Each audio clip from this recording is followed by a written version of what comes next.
Let's see if this sounds familiar. When you buy a perfume, you never buy just one. And as soon as you ordered it, and maybe had a cup of coffee, or maybe you woke up the next day, you're tempted to look at that kind of peripheral wish list, the perfumes that didn't quite make the cut yesterday. And maybe you place a second purchase in a couple of days. And maybe at some point you stop. It's like, all right, maybe those were like 3 purchases in 1 week. We gotta cool off. Those were 3 purchases of several bottles at once. And as they are traveling their way, making their way to your household, you're already starting thinking about what else? Like, my list is now kind of half empty. I can't have an empty wish list, right? Then the purchases arrive and it seems like you've waited for them forever, but gosh, it's been only a week. You open them up, you spray everything at once, you enjoy it for maybe 15 minutes, or maybe one of them is truly a hit and 2 are kind of or maybe 1 is very disappointing blind buy. You enjoy the best one for maybe a day, maybe a week. But at this point, you kind of start wondering what's next. If that sounds in any way familiar, I'll welcome you to the dark side, where we illustriously masquerade shopping addiction and instant gratification as creative self-expression, community building, benign entertainment, quest for joy, or building social attractiveness. All right, and as we're getting ready, getting comfy to get really deep into it, let's listen to our Perfume Nation intro song. It'll give you time to click on that like and subscribe button. Don't forget that. And if you find yourself a fast typer, while you listen to the song, please answer the question. When was the last time you overspent and what was driving you? All right, I'll see you on the other side. Welcome to the show. Grab a seat, take it slow. You tune just in time to join the flow. Welcome to the hype where sense come alive, where knowledge and laughter find side by side. Perfume Nation is the place where we dive, exploring the scents and the stories they drive. We're glad that you came, just jump in the game, where we unveil secrets behind fragrance's fame. Welcome to Perfume Nation, we're glad you are here. Join our journey, lend us your ear. So let's start the show, give us a cheer. Welcome to Perfume Nation, we're glad you are here. Let's take care of the legalities first, shall we? There's been much debate in medical circles whether shopping addiction to anything at all, not only perfumes, can actually be added to the the big book, the DSM-5 of all of the mental illnesses.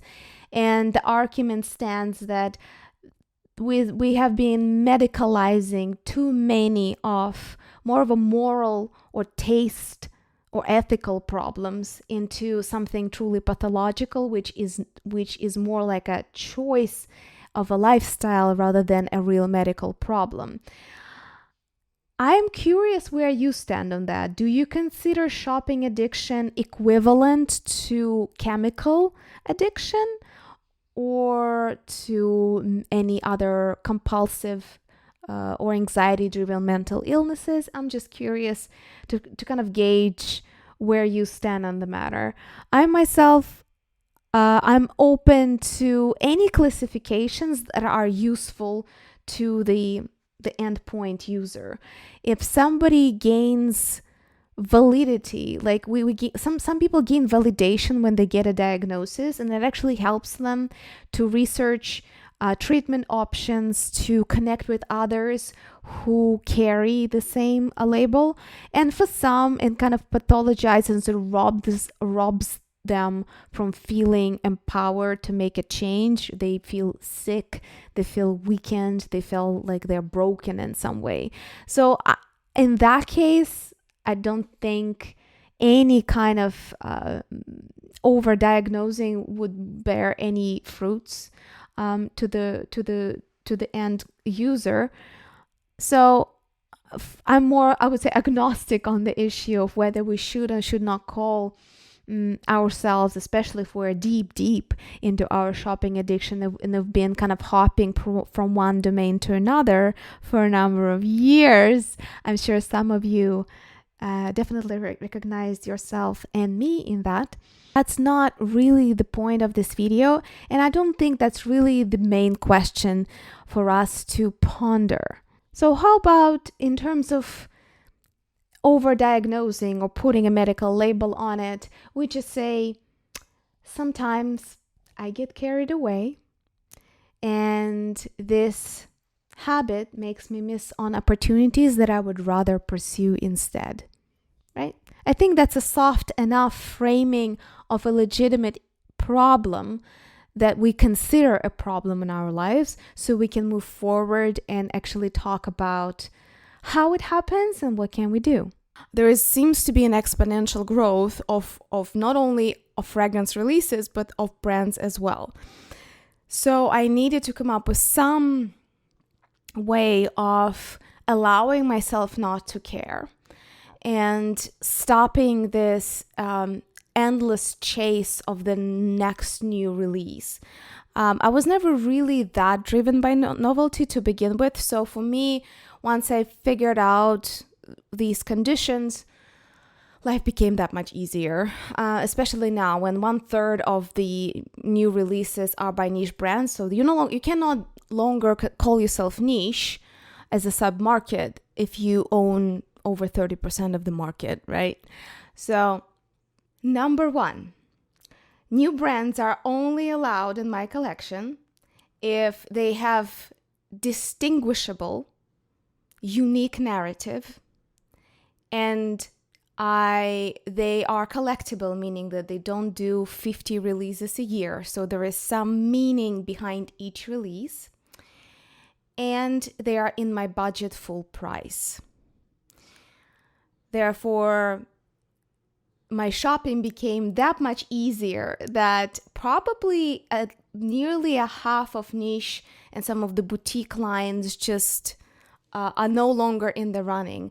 I have two exceptions. I will accept decants from subscribers for review because that's my way also to try something new, but also give back when people want my opinion or want me to compare any given perfume with others to kind of get a little bit of a better understanding how it fits into the a larger landscape, and how does it fit with my taste. Because some of you watch me primarily for entertainment, some of you watch my content because it's educational, and some of you actually truly align with my subjective taste. Therefore, if I like something, it's very likely that you'll like it too. So decants from subscribers, it's an exception. That can be from any brand. And if the brand is willing to sponsor the educational podcast, which in this case, most educational information I package and release on podcasting platforms, Apple, Amazon, Spotify, YouTube, and it's called Perfume Nation. I hope you subscribe to it already. If you haven't, please do so yet. Let's get those numbers up so more people can discover it. So if the brand is willing to sponsor educational content, I am willing to give them some exposure, but I obviously would not read off the script. I would just do my honest review of whatever they have to offer to us as a community. This was the number one rule I actually formulated and wrote down, and it was the hardest one because that was the biggest source of overwhelm for me as a consumer, for me as an enthusiast, and as a blogger as well. These combination of factors for which brands I'm willing to consider if they're new to my collection, that narrow it down by like 50%, if not more. So I'm very happily now not even looking, not even caring, unless again you guys send me a blind test or send me decants for review. Otherwise, not a problem for me anymore, and that brought a lot of much needed relief. Second, blind buys. Many of you know, we all know how hard it is to find samples, and sometimes getting those huge samplers, you don't know what to do with them, and every once in a while you just find one perfume bottle on some huge discount, either secondhand or in the gray market, and you just start pulling your hair trying to read notes and predict whether you're gonna like it or not. So blind buys deserve their own rule, at least in my perfume life, and this is what I came up with. No blind buys for me unless I finish at least 5 ml decant of anything.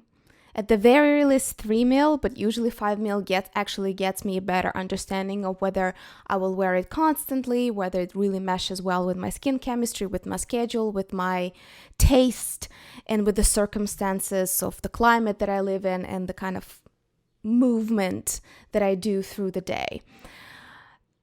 I hope that this is already coming through in the content and you notice that. I've made a serious commitment to reviewing everything that I finish and actually making a decision based on that experience. Therefore, last drops. And as a theme of a content on YouTube, I hope you enjoy that as much as I do. I spend a lot of time preparing last drops. They take a lion's share of my time in terms of recording and post prep because there's so many stamps, there's so many names, I have to get all of the links. So that's like a labor of love. I do sincerely hope that you enjoy last drops as much as I do. So that kind of feeds into it. And I'm trying to weave everything into this, maybe not perfect, but this one cohesive, harmonious system, so everything makes sense. It makes sense in my mind, it makes sense in my life, it makes sense when you watch my content. Therefore, no blind buys until I get a decant.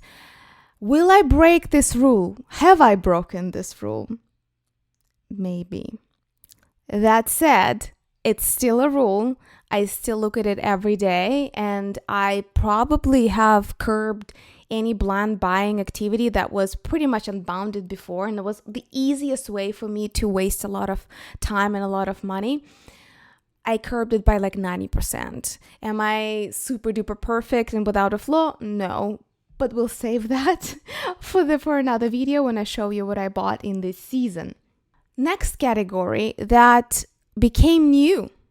A new problem that I didn't used to have, backups. This exponential explosion of perfumes also brought in a very frequent recycling of products where companies would release a perfume and discontinue it 2-3 years later. And the moment I would discover something I love, I would, kind of put it on the shelf, start wearing, let's say fall in love with it in a year, start talking about it on YouTube. And the moment I was finally ready to profess it a must-have and something that really benchmarks the best on one of the top of its kind in the perfume market, you would tell me in the comments under the video that has been discontinued. It's just so nauseating. I have opened this black hole of backups for myself, but I also came up with some sanity rules. I'm allowed to buy backups of something if it is discontinued or on some crazy sale that like I'm buying it for 20% of its value. If I'm doing so, I commit to open up sharing of decants with you, and I gift decants, I give it to people around me, I do giveaways. So any backup has to be shared in order for it to be brought in.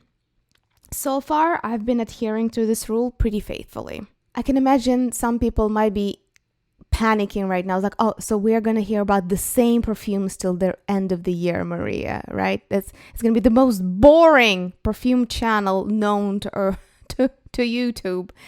Not so fast.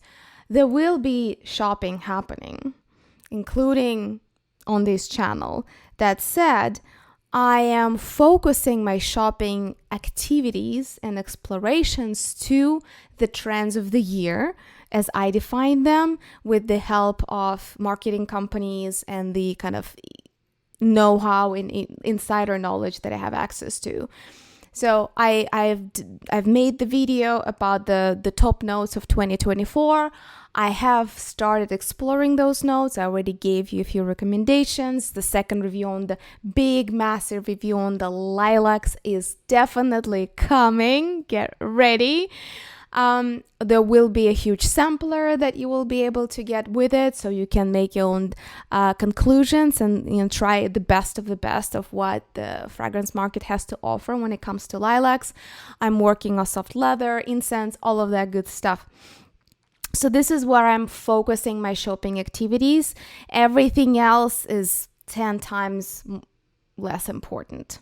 Next.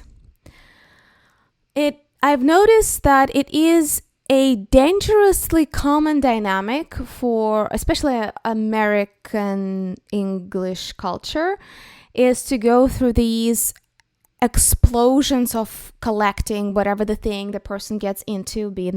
I've been through several cycles. Ask me how I know. I am a person of plenty. I follow the philosophy that I coined that I call mindful hedonism. If you want to learn more, super happy to chat in a community chat of Perfume Nation about it more. But generally speaking, I do relate to wanting to have a diversity and to wanting to have plenty. And I think this is, in contrary to popular opinion, it's way more natural and organic way for us to explore the world and material things that exist in it. However, this explosive just buying with no real philosophy or meaning behind it. And then what ends up happening, people fatigue on it, then they get into dupes, then, they could just, in perfume world, it just means collecting glass. You have, some people have 600 bottles on their shelves that they don't really use that much. It's all kind of have this very murky and undetermined value to them and even less so to the world. But what's even more interesting that happens next, that a lot of people cheer, and I personally not so much, are these massive, extravagant declutters, which by the level of egregious reductionism are to me equivalent to the kind of dopamine hits that you get from buying. I don't even see them as that different. They're both very wasteful activities. So when people go through these extreme reductionism, they're, whatever they had, 60 bottles and they end up with 3. To me, usually signals that they will just, very soon they'll start buying again. Cold turkey method does work in certain circumstances and for certain people. For some people it doesn't, but it definitely is not going to work for anyone who wants to keep perfumery in their life as an interest or as a hobby or as a scientific exploration, as a way of creative self-expression, which it definitely offers all of the above. You won't be able to do that with one signature perfume. You won't be able to do that with 3 perfumes. Will you be able to really sustain any kind of mastery of your nose with 10 perfumes? Highly question that. You see, if you're quitting cold turkey, then you're just quitting the community. You're quitting this whole world. Fine. I guess fine. For some people, that's the only way to go. But I find this to be almost kind of like cutting your arm instead of healing whatever eczema that you could have on it. I think there's much more mindful, eco-friendly, and nourishing way to go about reducing unnecessary stuff that we have. If anybody wants to hear more about it, I'm happy to talk about my philosophy more in a different video. Here, I'm just going to summarize. I do sell my perfumes. I give them away to friends. I do giveaways. As you notice, I try to bring you some really good opportunity to sample something almost in every video. And if you don't know where to find these opportunities, they're usually all in the description of every video. There will be either a code or a special link or some kind of information that you can utilize to try things that otherwise you would have no access to them. And I decided that I will sell my bottles. I'll give them away as gifts. I will split them into decants and do giveaways, sell in samplers, and yada, yada, yada. And in order to convert this, let's call it income, into something useful, something that feeds my passion rather than gets converted to, again, collection of glass, I sell 2 and I put a credit to consider buying 1 according to the shopping rules that I outlined. Next rule, very important, and also part of my mindful hedonism strategy and philosophy, is that I create rituals around perfumes. Not necessarily the ritual around the perfume. I have day rituals. I have something that I call scented morning, and I hope you enjoy those in social media in a shorter form than what we do here on YouTube. I do try to stylize outfits. I always have time in the morning when I sample something new, when I try to analyze it, think about it, stylize it with an outfit, or in some other way, create associations. I do change my perfumes throughout the day. There is the morning, there is lunchtime, there's usually something right before I go to bed, and the rest of the day dictates how often I even remember to refresh something. Also, brings us to the point number 7, frequent refreshments with low dosage. I think this is the way to wear any olfactory creation. Maybe the exception would be aromatic oils or essential oils, because their evaporation is very different than the usual perfume liquids. But generally, this is the way to hear perfume at its best and its finest, when it's freshly applied in low dosage. Overspraying really unfavorably shifts what you smell, and it clogs your receptors and reduces your sensitivity to perfume that you're wearing and to smelling in general. So it's actually producing more damage than good. Often it's really annoying to other people, and they can't really escape it because the smell, fills the room and it's everywhere. So it's not necessarily good for your social connections either.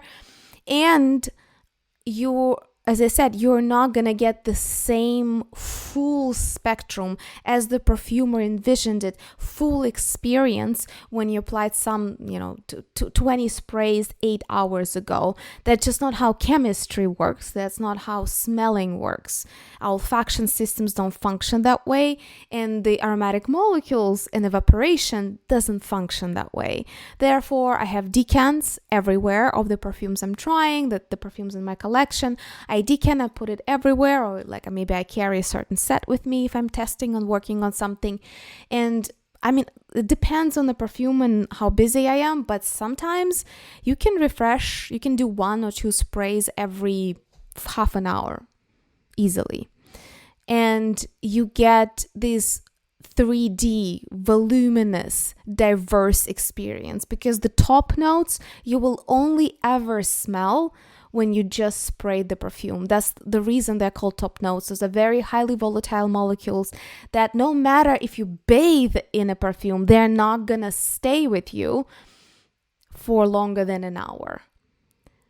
Even if you soak in that perfume, it's just the law of chemistry, a law of evaporation based on the molecular mass.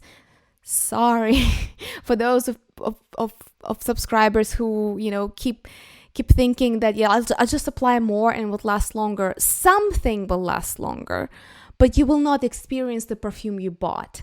So spraying more often, but in light dosages, when you're not bombarded with a smell, neither you or nobody else, and when you get to experience it in its proper composition, if you wish. Nothing screams at you, nothing overwhelms anything. It's just there is such a fragile balance to how perfumes are composed.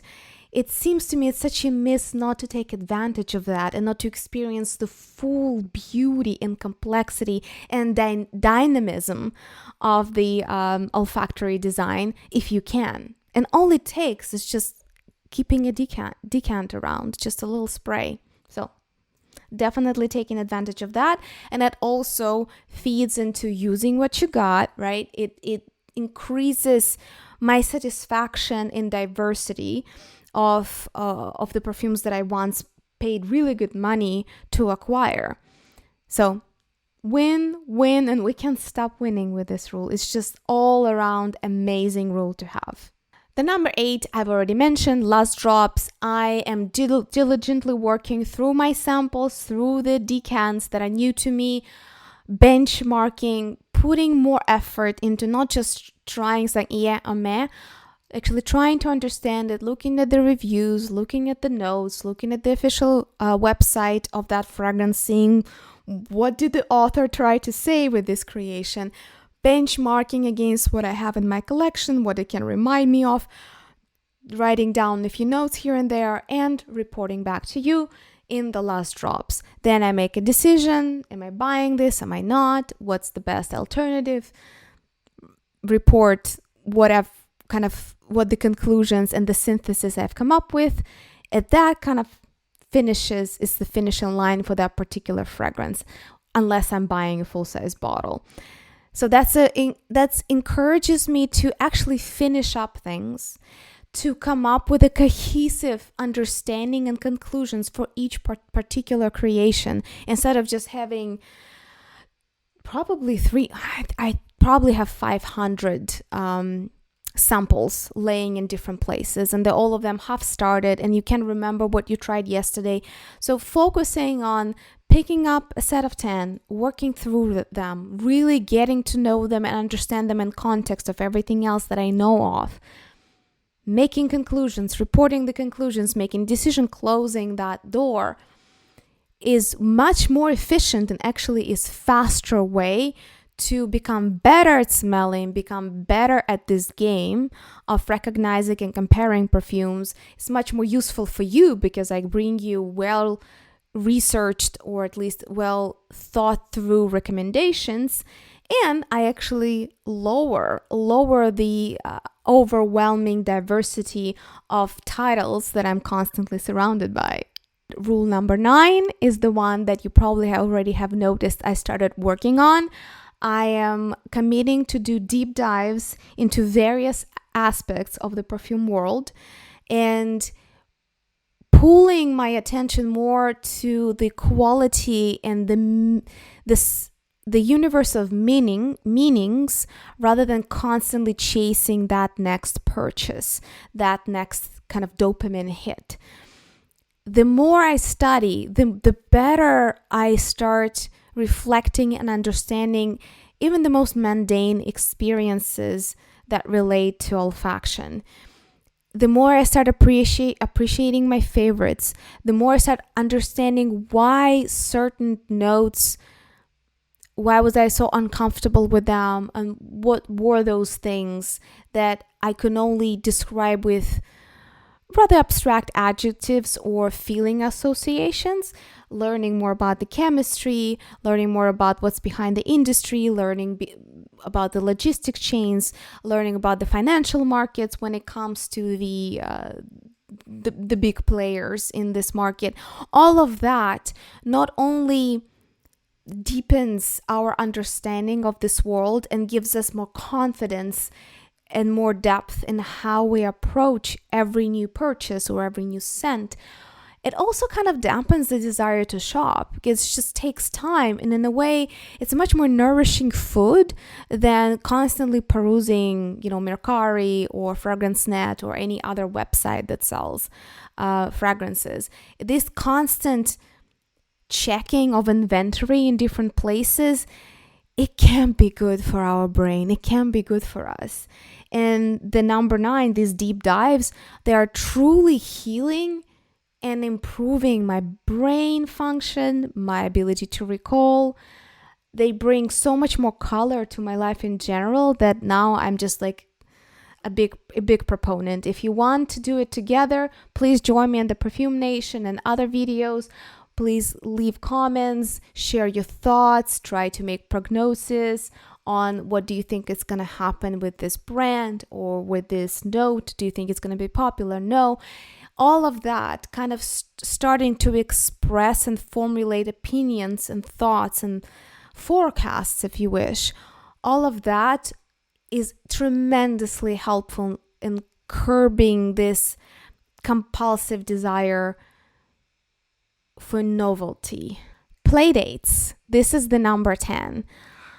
I don't have as many perfume enthusiasts in my life, in the real life, but every time when somebody buys a sampler, it's like a mini birthday for me, because I get to pull the bottles, I get to get the decant bottles, I have to decant, I have to pour, I have to print a label, I get to put it in a pretty box, I get to write a card, right? I get to print a shipping label. All of that is a beginning of sharing, this feeling of spreading something beautiful and helping people try something, find something new, find something beautiful.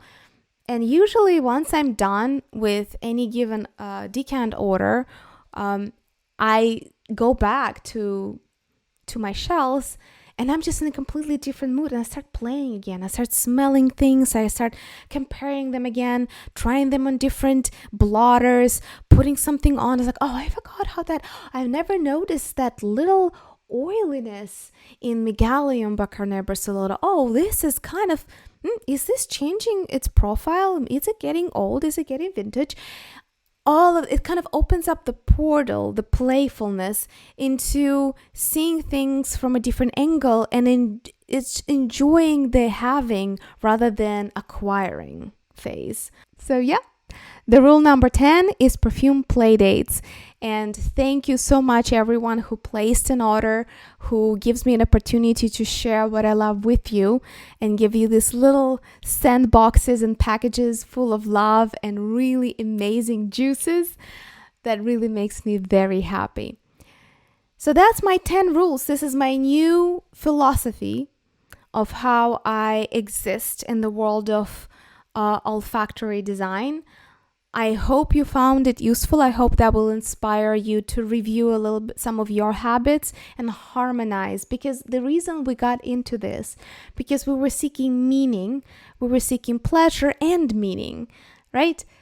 And I think it's very important that we guard this very fragile balance that is so easy to throw away with the aggressive marketing and the consumer culture that we're constantly bombarded with. So if in any shape or form my 10 rules of mindful hedonism could be helpful, please let me know. That will make my day. That really means a lot to me.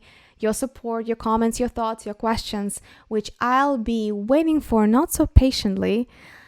Thank you so much for watching. Anything that you could be curious about, any links, any additional information, you will find in the description of this video down below. And to give you a little bit more time to collect your thoughts, to click on that like and subscribe buttons, to write a comment about this video, here is a groovy outro song. So you don't feel rushed, because YouTube tends to just as soon as the video finishes, tends to swoosh us to the next universe. So enjoy, move a little, relax your shoulders, leave a comment, click on those buttons, and I'll see you in the next video. Hey there, you reached the end, but don't just depart. Hit like, subscribe, it's a way to take part. Your support, your love, it's an art. Like and subscribe, be the vibe, keep us alive in this digital sea. It's how we ride. It's more than a click, it's a bridge, a connection. Each donation, a show of affection. We're in this together, seeking perfection. Like and subscribe, be the vibe, keep us alive in this digital sea. It's how we thrive.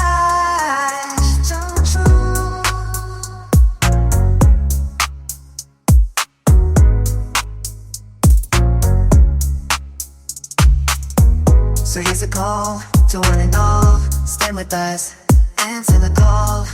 Let's make some waves and stand tall, yeah.